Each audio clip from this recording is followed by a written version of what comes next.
እባካችሁ ላይክ እያደረጋችሁ ለሩታ ልጄን ይዤ መሄድ አለብኝ። እውነት በቃ እኔ እዚህ ልተው አልችልም። አንደኛ በቃ ምንም አልሆንም፣ ችግር የለውም። እኔ ከዚህ በላይ ምንም ሊመጣብኝ አይችልም።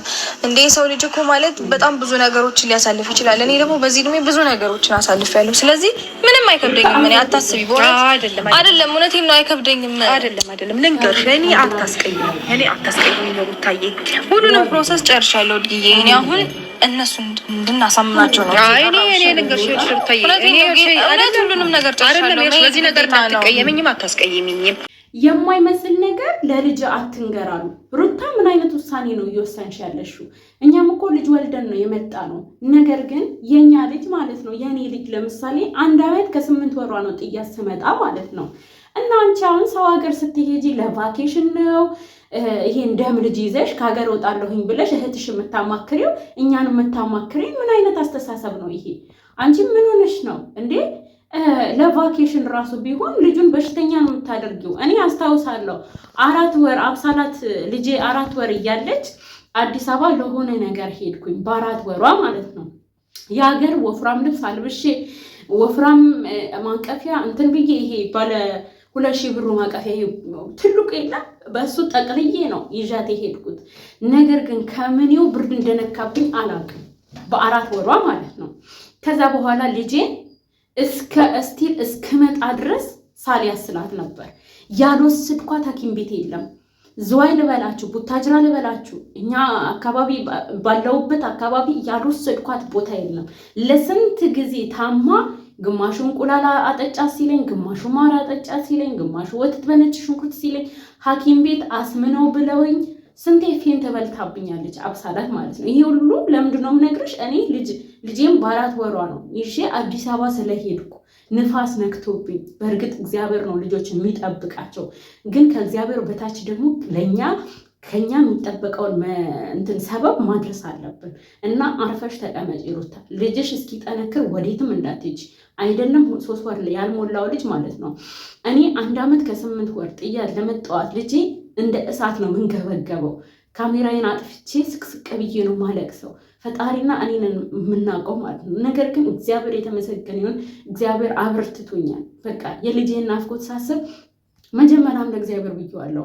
ስደት ላይ ወይ ችዬ እንድሰራ ካልቻልኩ ደግሞ የማልችለውን አንተ ታውቃለህ። ፊት ለፊት ያለውን እኔ አላውቅም። አንተ ፊት ለፊት ያለውን የሚገጥመኝን እያንዳንዱ ነገር ስለምታውቅ ሁሉ ነገር አበርታኝ። በቃ መሄድ ከሆነ ሁሉ ነገር አስችለኝ። በቃ ጠንከር ልበል። ማልሄድ ከሆነ ደግሞ ሁሉ ነገር አበለሻሽብኝ ብዬ እግዚአብሔርን ለምኜው ነበር። መጣሁኝ። በቃ እየበረታው ነው። እግዚአብሔር ይመስገን። ልጄ ብትናፍቀኝም በቃ አለ አይደለ? እግዚአብሔር ይመስገን።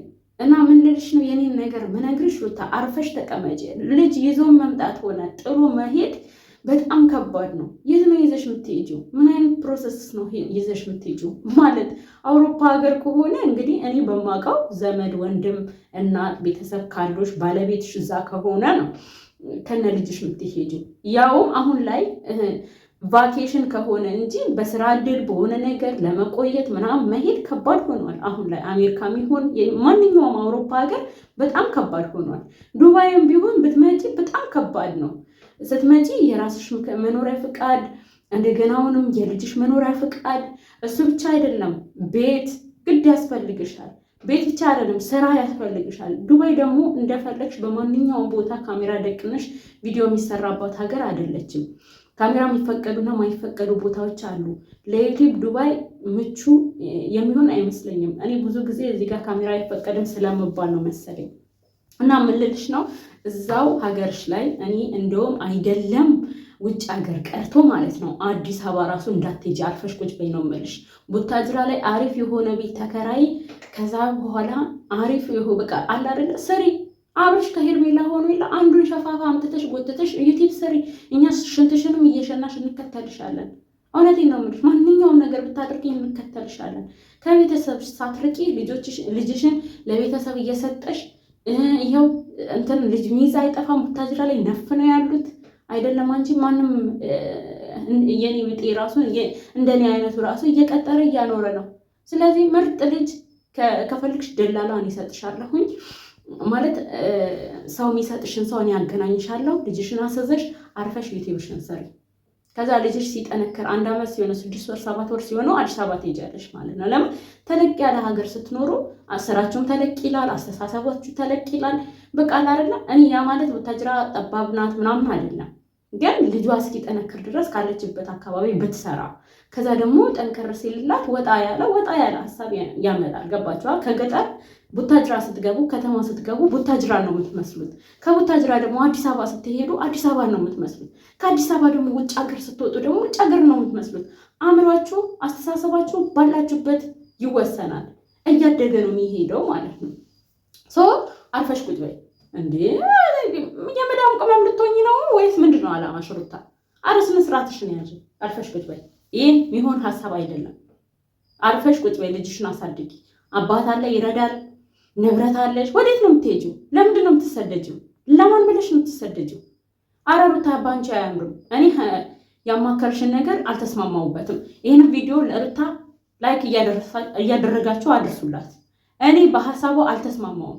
ልጅ ጥሎ መምጣት ሆነ ይዞ መሰደድ በጣም ከባድ ነው። ልጅሽን ጨቅላ እያለ ዝም ብለሽ እዚህና እዚህ ሽራ አታደርገው። ቡታጅራ አርፈሽ የተወለድሽበት ሀገር፣ ልጅሽንም የወለድሽበት ሀገር ልጁ እስኪጠነክር ድረስ አርፈሽ ቁጭ በይ። ወይ ቂጣ ያደርግሽ ወይ ሀገር አየኝ ወይ እናንተ።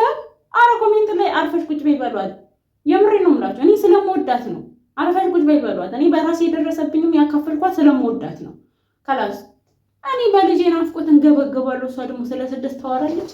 ኧረ በእናትሽ ይኸው ስጋ ያልቆ ማንቆር ቀርቷል።